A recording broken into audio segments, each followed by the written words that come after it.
Home of ক্রিকেটের বাইরে সাকিব আল হাসানের ভক্তরা এসেছেন, একত্রিত হয়েছেন, জড়ো হয়েছেন। তারা বলেছেন সাকিব আল হাসানকে তারা যে কোনো মূল্যেই চায়। এমনকি তারা বলেছেন যে যদি দরকার পড়ে তাহলে তারা লং মার্চ করবে, কোথায় এবং কখন করবে সেটাও নাকি তারা জানিয়ে দেবে। এখন আজকের কনভারসেশনটা হচ্ছে আদৌ এইটা পসিবল কিনা। হ্যাঁ পসিবল, কেননা ভারত দল তারা কিন্তু 19 জানুয়ারি নিজেদের যে স্কোয়াড, চ্যাম্পিয়ন্স ট্রফির স্কোয়াড, সেই স্কোয়াডটা প্রকাশ করবে। বাংলাদেশ সহ আরো অনেক দল 12 তারিখের মধ্যে দিয়ে দিয়েছে। তার মানে ডেডলাইন 12 তারিখ, এইটা অনেকটাই মিসকনসেপশন। কেননা ফেব্রুয়ারির 9 থেকে 14 তারিখের মধ্যে যে কোনো একটা সময় যে কোনো দল চাইলেই কোনো কারণ না দোষিয়ে তাদের স্কোয়াড অদল বদল করতে পারেন, এমনকি পুরো স্কোয়াডও চেঞ্জ করে দিতে পারেন।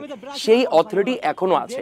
তার মানে সাকিব আল হাসান দলে আসুক, লিটন দাস দলে আসুক, যারা এইরকম জিনিস চান সেটা কিন্তু পসিবল।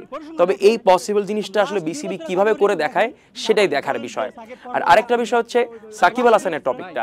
সাকিব আল হাসান আসলে বোলিং করতে পারবেন না, অ্যাজ এ ব্যাটার তারা খেলাতে চান না, ঠিক এজন্যই স্কোয়াডে রাখা হয়নি সাকিবকে।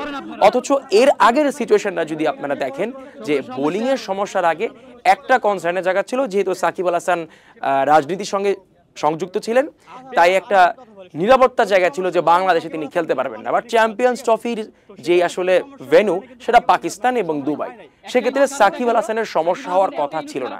আবার আরেকটা জিনিস বলতে চাই, যে ওয়ানডে ফরম্যাটে নাম্বার 3-তে সাকিব আল হাসানের চেয়ে বাংলাদেশের ভালো কোনো ব্যাটিং গড়, ভালো কোনো পারফরমেন্স আছে এরকম কোনো ব্যাটার দেখাতে পারবেন? হয়তো বা দেখাতে পারবে না। তাই হয়তো ভক্তদের যে আসলে চাওয়া সেটা অনেকটাই যৌক্তিক।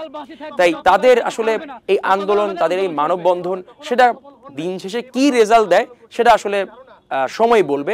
তবে হ্যাঁ, বিসিবি চাইলে এই যে স্কোয়াডটা প্রকাশ করেছে সেই স্কোয়াডে আবারও সাকিব আল হাসানকে অ্যাড করতে পারবেন লিটন কুমার দাসকে।